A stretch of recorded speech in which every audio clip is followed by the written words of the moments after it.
What is going on, people of YouTube? My name is Kurtyoy. Welcome back to another Game Week review. We are 5 game weeks in and the unpredictability is still going on. One constant in the situation though, Man City keep on winning. But first of all, before I get into any sort of results things, if you want to discuss or want to see me discuss anything to do with the results, anything like that, the weekend review is up now, or has been up, or is going to be up, or is going to be up sometime today basically. If it's not in my channel, stay tuned in a few hours time because that's when it will be up. We'll discuss all things results wise, in general, just football stuff rather than FPL. But as is the FPL video, who are the best goalkeepers and what do I think about them? Let's have a look. 2 7-pointers and 3 6-pointers, and that's it really. That was just about it. Starting off, we've got Jakupovic from Hull. He comes in after a 4-1 defeat to... Hold on a minute, a 4-1 defeat to Arsenal, and you're wondering, how did he get 7 points? Unless he made about 80 saves, he must have saved a penalty. That he did. He saved one from Alexis Sanchez, denied in the second goal of the game. I believe it was that time, not 100%. He did alright, and it looks as if that's the way to go. I've reverted from going one expensive, one safety for the time being, just because we don't know what to expect. We don't know what to expect because you get so many teams that just conceding goals here. Like, I thought Arsenal would get a clean sheet. Alas, they conceded. Right at the end, albeit, but they conceded. Teams are just conceding. Man City, I thought, would be really good in the defence. They're conceding. John Stones is now looking like a potential poison option because he's not even playing anymore. He didn't play in the last game, so we've got that. Jakupovic, 4.1 million is a really good choice. He's I think the other 2 goalkeepers are now fit, or I think at least the goalkeeper they brought in is fit, but he's still playing. So for the time being, he looks a good option. Next up though, Southampton's Fraser Forster. He comes in after a nice little 1-0 win against Swansea, and it looks good for him. I think Southampton look quite solid. They're looking good, and I think next few games they could get a few good results from. That being said, £5 million is quite expensive, but if you want to take the risk on it, I'd say go for it. It's one of the best 5 million / 5.5 million options out there. Then we've got 3 6-pointers. The one that's not on the screen, which is Zila, because I feel like he will take place back on the bench, and Schmeichel will come back in when he's fully fit. But the ones I want to talk about is Bravo and Lloris. Lloris at 5.4 million, which I still think is a really good option, because they look solid, even though Kane and Dyer both left the pitch in injuries. Soon to get Danny Rose back and their defence will be solid. Alderweireld has played so many games consecutively, same as Vertonghen, same as Walker. They've got a solid defence and I feel like it's only set to continue. And Bravo, finally, Man City get a clean sheet. Bad news for 30% of people that put Stones in their team. He didn't play and play 60 minutes at least. He played about 40 because he came on the 51st minute. So, yeah, not good on that behalf. But clean sheets nonetheless. Maybe Stones come back in the team. Maybe they'll start getting clean sheets. Who knows? But for now, I'd say stay away from Bravo, stay away from Zila, because I don't think he will be in the team for much longer. And Lloris, I'd say, is definitely a good option at 5.4 million. I do it every week. I spend loads of time on goalkeepers and defenders and never do anything forward. So we're going to try and speed things up now. Fuchs got 12 points, Janiga got 10, Coleman got 10, Lovren got 11, Lodren got 9, sorry. Right, start that again. And now on to the defenders, where there are some high-scoring defenders this week. Fuchs got 12 along with Janiga, who didn't even start the game.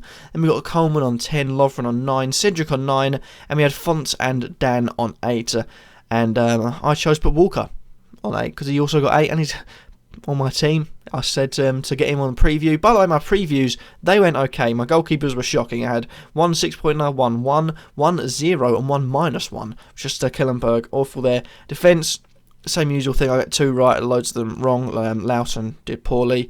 Midfield got better, and the strikers, usually I get quite good, and I did get them quite good this week, but another poor week. But the clean sheet ones are really hard to predict. I'm going to stop that bit again.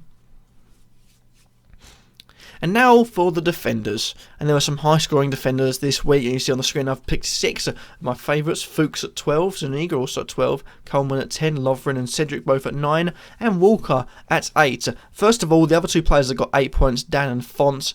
Dan scored a goal in the 4-1, you know, colossally fucking...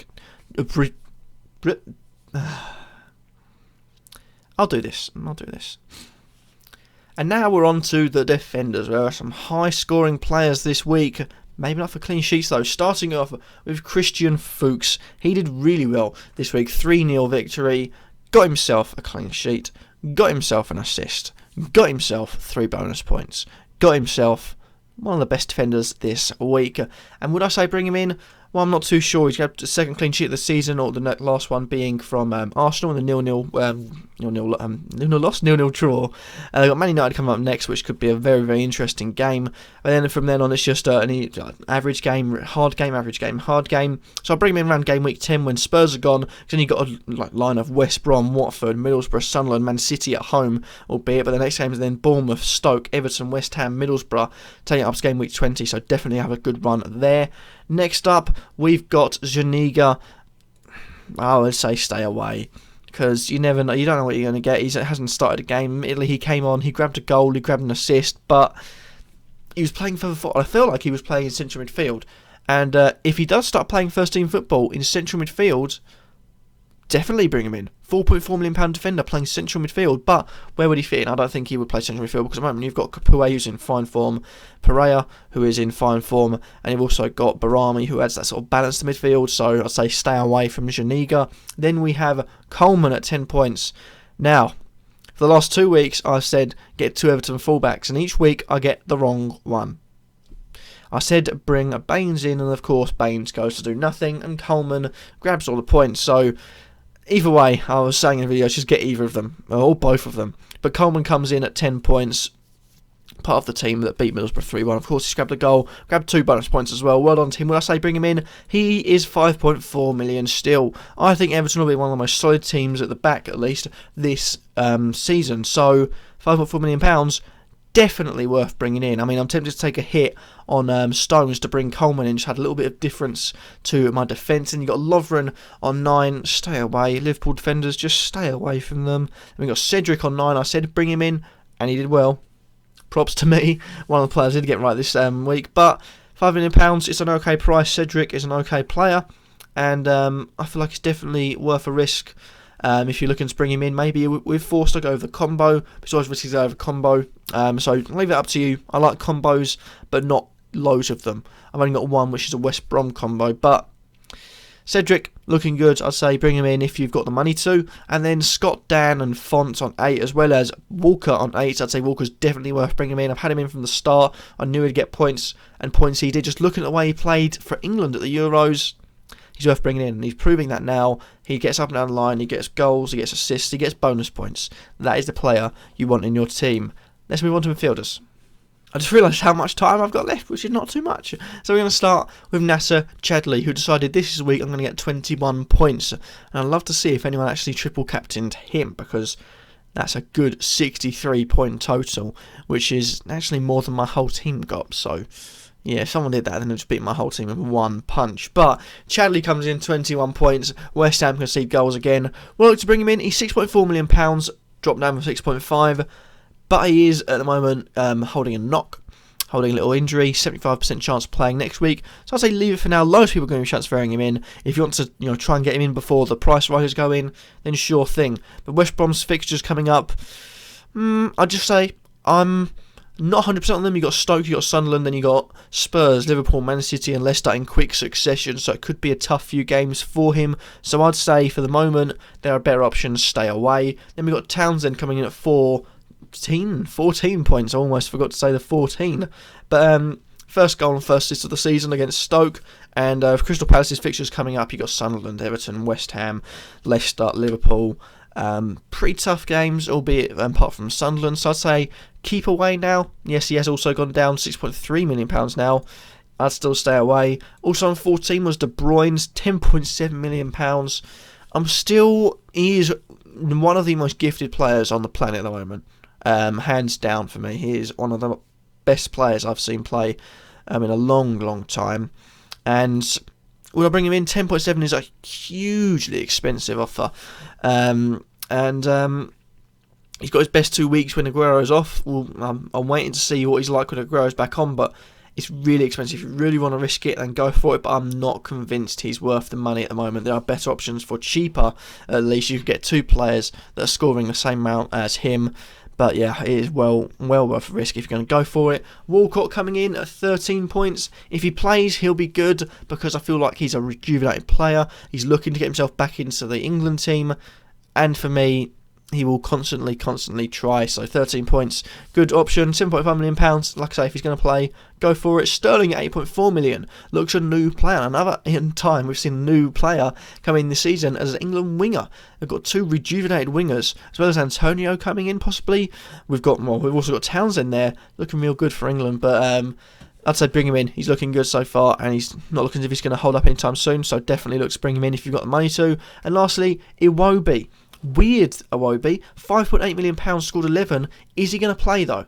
If he is going to play, bring him in. £5.8 million for an attacking midfielder from Arsenal is well worth it. But I get the feeling when players come back to fitness, he'll be pushed out of the team when they get a striker, either Lucas or Giroud or Welbeck, albeit when he comes in, if he comes back anytime soon, Sanchez will move back into midfield, and the first person who's going to be replaced is Iwobi for me. So I'd say stay away from Iwobi.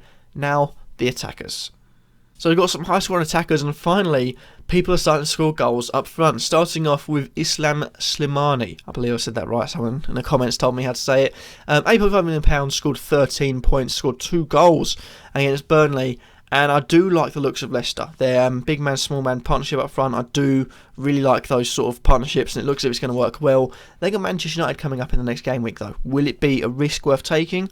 Definitely. Man United look worrisome against the threat of Deeney, I believe, in Watford. And if you're going to have Slimani battling physically and Vardy physically, pace-wise, it's going to be a destructive combo definitely. So £8.5 million. If you're looking for a risk or differential, I'd say it's definitely worth taking. Lukaku next at £9.3 million, scored 12 points this game with a goal and an assist, albeit very fluky how it came. But he's a goal scorer, he's a point scorer. He said he looked fresh before the game he scored the hat-trick, and he still looks fresh now. Bring him in while he's hot, because I brought him in and now he's he's raising money for me. Iheanacho coming in now, scored 10 points, value of 7.1. Do not bring him in at any costs. Do not, because Aguero is back next game week. So he'll people bring him in thinking, oh excellent, £7.1 million, City striker scoring goals. Oh, hold on a minute, Aguero's back. At the moment, I don't think it says Aguero is actually back. Looking at it, I'll check that now. But Aguero, I don't think on the thing says it's back. So people might be thinking, oh, if he's going to be playing next week, he's not. Aguero will most definitely be playing next week, and we saw midweek what he can do. Or at least in Champions League, he'll score goals, and when he's playing, he'll score goals. Aguero is a goal scorer. Iheanacho is a second fiddle, so do not bring Iheanacho in. Then we've got Rondon at £10 million, £6.5 million, scoring 10 points. Very, very good game week from him, part of the annihilation of West Ham. And if Rondon's going to start up front, and be started 4 to 5 times, he looks good.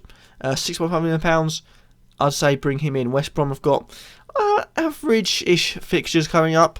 Definitely fixtures you can maybe battle through and get a few goals in, but yeah, keep an eye out for him. We've got Kane at £10.9 million. He left the stadium on crutches. We don't know the extent of the injury yet. Maybe it's just a precaution.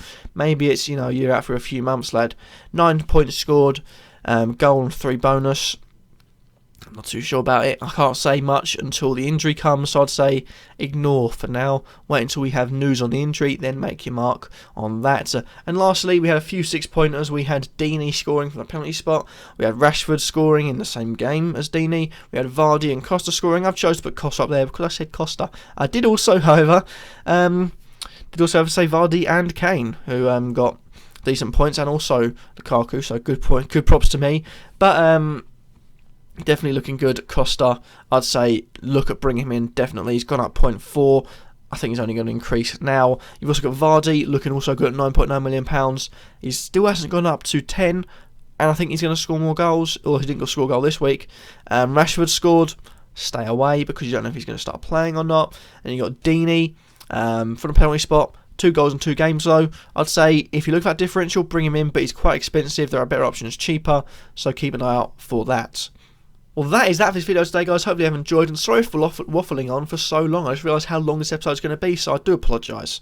I don't mean to do it, but I just get talking sometimes. Thank you for watching. Hopefully you have enjoyed. Remember to like, comment, subscribe, and who do you think is going to do well this next few game weeks from the players that did well this game week? Thank you all for watching, and peace.